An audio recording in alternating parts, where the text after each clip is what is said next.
এই পেঁয়াজটা 30শে নভেম্বর 2022 সালে রোপণ করা হয়। আজ 2023 সালের 30শে জানুয়ারি, অর্থাৎ এই পেঁয়াজটা ঠিক 2 মাস আগে রোপণ করা হয়েছে। এরকম ক্ষেত আরও রয়েছে যিনি এই চাষ করছেন জমি মালিক।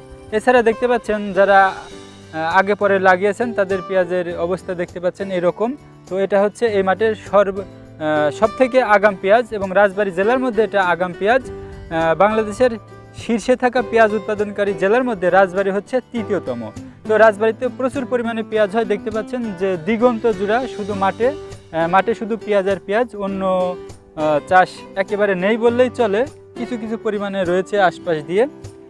তো এটার বয়স 2 মাস হয়েছে, আর মাত্র 1 মাস বাদেই কিন্তু এই পেঁয়াজটা উত্তোলনের উপযোগী হয়ে যাবে। এই পেঁয়াজটা আগামভাবে উঠে আসলে তিনি ভালো পরিমাণে একটা দাম পাবেন বলে আশা করেন। তো আমরা দেখি যে আসলে এই পেঁয়াজটা এখন কি অবস্থায় রয়েছে। পেঁয়াজের গোড়ে কিন্তু ক্রন্দন নামা শুরু করে দিয়েছে। আমি যদি একটু দেখানোর চেষ্টা করি যে এই পেঁয়াজের গোড়ে কিন্তু ক্রন্দন নামা শুরু করেছে, এই যে কেবল এরকম হচ্ছে। তো খুবই অল্প দিনের মধ্যে কিন্তু এই পেঁয়াজটার ক্রন্দনটা কিন্তু নেমে যাবে।